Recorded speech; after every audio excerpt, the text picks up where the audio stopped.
Olá, galerinha do mal! Aqui é a Cacai Gil e no vídeo de hoje eu vou falar sobre um assunto que vem se tornando um problema cada vez maior.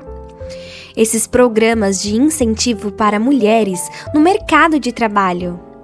Vou mostrar como eles funcionam de verdade, o impacto que causam e por que essa ideia não é tão bonita quanto parece. Nas últimas décadas, os chamados programas de incentivo às mulheres no mercado de trabalho têm se multiplicado em uma velocidade impressionante. O que começou como pequenas ações pontuais em universidades ou em empresas de tecnologia, hoje se transformou em uma verdadeira obrigação cultural. Praticamente toda grande companhia, todo órgão estatal e até muitas startups criam programas exclusivos para contratar mulheres, dar bolsas de estudos ou reservar cotas em áreas onde elas são minoria. Esse fenômeno não nasceu do nada. Ele é fruto de uma mentalidade progressista que, como disse Alexis de Tocqueville, cria uma espécie de tutela suave, em que o Estado e as instituições passam a tratar as pessoas como incapazes de decidir por si mesmas. Mulheres são tratadas não como indivíduos autônomos e competentes, mas como uma categoria frágil que precisa ser conduzida e favorecida. O resultado é que essas políticas se espalharam como norma moral, quase como um dogma. Se uma empresa não possui programas específicos para mulheres, é acusada de machismo. Se uma universidade não cria bolsas só para mulheres em engenharia, é taxada de atrasada. A pressão cultural e ideológica se tornou tão forte que muitas instituições aderem não por convicção, mas por medo da militância. Esse crescimento exponencial mostra um problema ainda maior: a substituição do mérito por critérios identitários. Roger Scruton lembrava que toda ordem social saudável depende de hierarquias construídas pelo esforço, pela tradição e pela competência. Quando se abandona isso em nome de uma falsa igualdade fabricada, destrói-se o equilíbrio natural entre os sexos e cria-se uma sociedade de privilégios arbitrários. Assim, aquilo que começou como uma suposta justiça social, hoje se revela como uma forma de distorção do mercado. É um fenômeno cada vez mais amplo, cada vez mais imposto e cada vez mais aceito sem reflexão crítica. Quando programas de incentivo às mulheres são implementados, o efeito imediato parece positivo para quem olha superficialmente. Mais mulheres contratadas, mais bolsas distribuídas, mais números em relatórios de diversidade.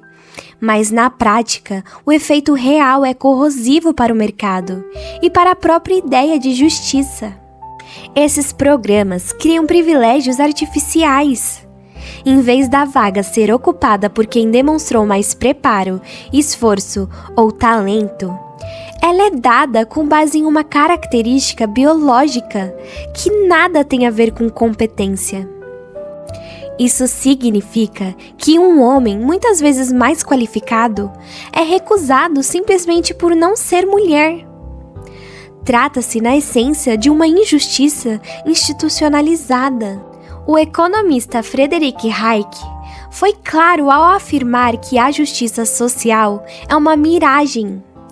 Ele explicava que qualquer tentativa de forçar resultados iguais para grupos diferentes inevitavelmente destrói a liberdade e o mérito individual. O que vemos hoje é exatamente isso: um mercado manipulado para fabricar resultados estatísticos e não para recompensar os melhores. O impacto econômico também é evidente. Quando empresas são obrigadas a contratar com base em gênero, perdem eficiência. Quando governos criam cotas femininas, distorcem a livre concorrência. E quando universidades distribuem bolsas apenas para mulheres, retiram oportunidades de quem realmente demonstrou mais mérito. É a morte da meritocracia. Roger Scruton lembrava que a verdadeira injustiça é tratar pessoas desiguais como se fossem iguais em tudo. E o inverso também é verdadeiro. Tratar pessoas iguais em dignidade como se fossem desiguais, criando privilégios, é uma forma de injustiça ainda maior. Esses programas, ao separar a sociedade em castas de gênero, minam a coesão social e criam ressentimento, tanto em homens que perdem oportunidades, quanto em mulheres que sabem que foram favorecidas artificialmente. Em vez de promover harmonia, eles geram desconfiança. O mercado passa a olhar com suspeita para mulheres contratadas sob programas de incentivo. Será que elas foram escolhidas pelo talento ou apenas pelo gênero? Isso, paradoxalmente, prejudica a imagem das próprias mulheres, que passam a ser vistas como dependentes de cotas e políticas especiais. No fim, esses programas não só tiram o emprego de quem merece, como também enfraquecem a credibilidade de quem recebe o benefício. Criam uma geração inteira de profissionais marcadas não pelo mérito, mas pela identidade. E isso é uma ferida profunda na ordem natural e na justiça. Um dos argumentos mais repetidos pelos progressistas é o da representatividade. Eles dizem que se há poucas mulheres em determinadas áreas, isso significa que existe machismo estrutural, preconceito ou alguma barreira invisível que precisa ser corrigida com cotas e incentivos. Esse raciocínio, porém, é completamente falho. Pegue o exemplo da programação e da tecnologia. Sim, existem menos mulheres nessas áreas, mas a razão é simples. A maioria das mulheres não quer seguir esse caminho. Trata-se de uma questão de inclinação natural e de escolhas pessoais. Jordan Peterson explicou isso inúmeras vezes. Quando homens e mulheres são colocados em sociedades livres, suas diferenças de interesses e personalidade se tornam ainda mais evidentes. Homens tendem a se voltar para áreas técnicas e sistemáticas. Mulheres tendem a se voltar para áreas sociais, humanas e estéticas. Não é opressão, é liberdade de escolha. Se o argumento da representatividade fosse honesto, deveria existir também cotas para homens em áreas dominadas por mulheres, como moda, estética, pedagogia e psicologia, por exemplo. Mas ninguém levanta essa bandeira. Não há campanhas para que homens tenham bolsas especiais para virarem designers de moda ou professores de educação infantil. A incoerência é gritante. Só importa a representatividade quando favorece a militância feminista. E a hipocrisia fica ainda mais clara quando olhamos para as profissões mais pesadas, degradantes e perigosas. Quase todas são ocupadas exclusivamente por homens. Aí eu te pergunto, quem trabalha no esgoto? Quem carrega lixo nas madrugadas? Quem passa dias em túneis? Quem arrisca a vida em combate? São os homens. Mas ninguém pede cotas para mulheres nesses setores. Não há programa de incentivo para que mais mulheres sejam motoristas de caminhão, mergulhadoras em plataformas de petróleo. E isso mostra a verdadeira incômoda. Os programas de incentivo não têm nada a ver com igualdade.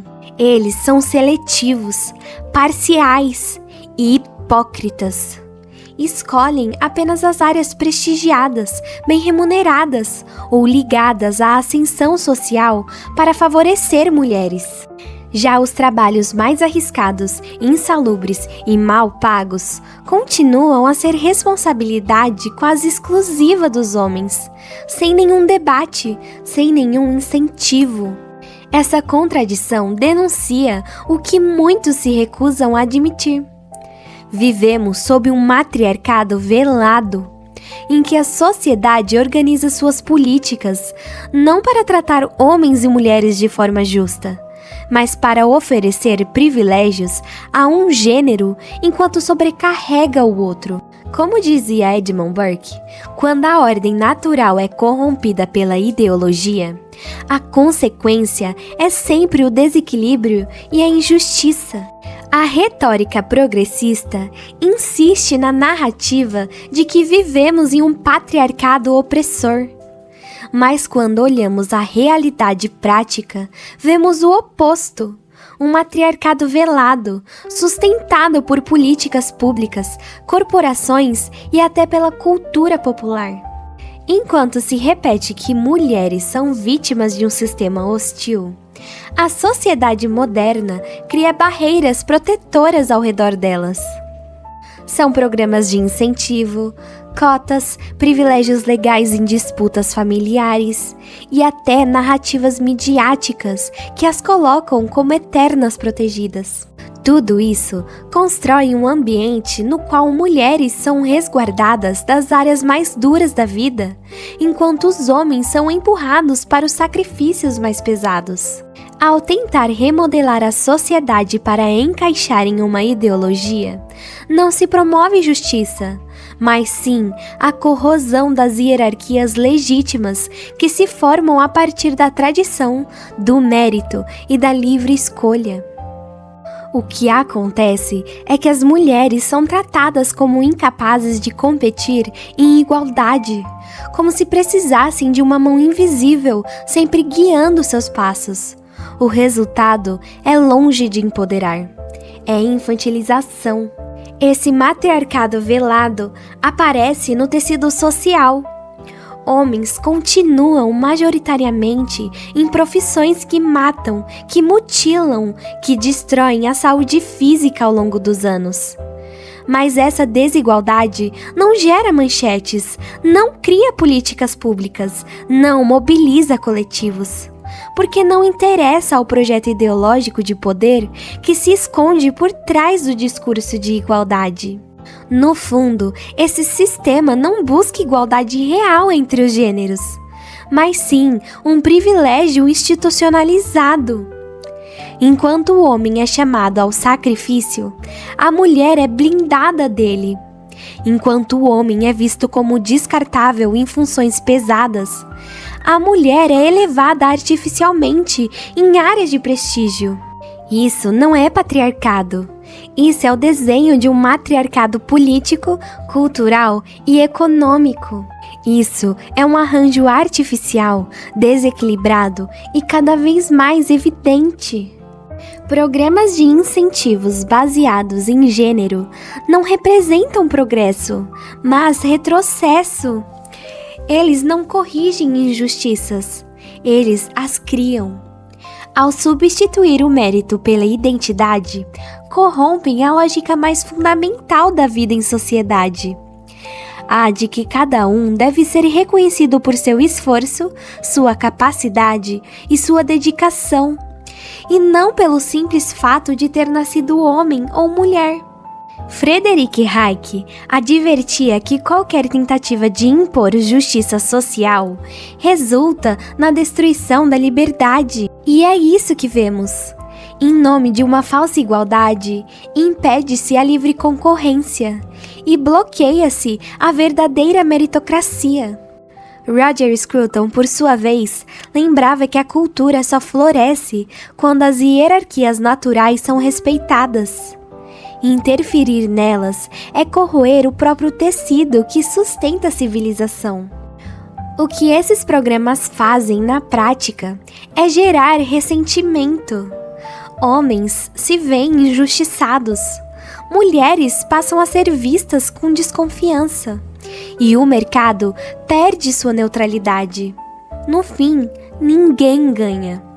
A sociedade é dividida em blocos de identidade e a confiança mútua é destruída. Além disso, o privilégio feminino nas áreas de prestígio e a ausência de interesse nos setores degradantes denunciam a verdadeira natureza dessa engenharia social. Trata-se menos de justiça e mais de conforto. As mulheres são chamadas a ocupar cargos respeitados, mas continuam ausentes das trincheiras, das minas, das ruas de madrugada. Isso não é igualdade, é seletividade travestida de virtude. José Ortega, em A Rebelião das Massas, alertava que a decadência de uma sociedade começa quando o indivíduo comum passa a exigir privilégios não conquistados como se fossem direitos naturais. Esses programas de incentivo são justamente isso: a imposição de privilégios sem mérito, sustentados por uma ideologia que ignora a realidade. A verdade é simples: homens e mulheres são diferentes. E essas diferenças não são uma injustiça, mas uma ordem natural. Forçar a pariedade é negar a própria liberdade de escolha e a realidade das coisas. Uma sociedade saudável não cria cotas, mas oportunidades iguais de competição. E deixa que cada um, homem ou mulher, siga o caminho que sua vontade e talento indicarem. Esses programas não constroem um mundo mais justo. Constroem uma farsa, um matriarcado disfarçado de igualdade. E como toda farsa, mais cedo ou mais tarde será desmascarada. Agora eu quero saber de vocês se já aconteceu de perderem uma vaga de emprego ou uma oportunidade na faculdade ou até uma promoção no trabalho só porque havia um programa de incentivo favorecendo alguém. Conta aqui nos comentários, porque essas experiências pessoais dizem muito mais sobre a realidade do que qualquer discurso pronto. Se você curtiu o vídeo, não esquece de deixar o like e se inscrever no canal e compartilhar com alguém que também precisa ouvir isso. E se eu não te fiz pensar, pelo menos te irritei.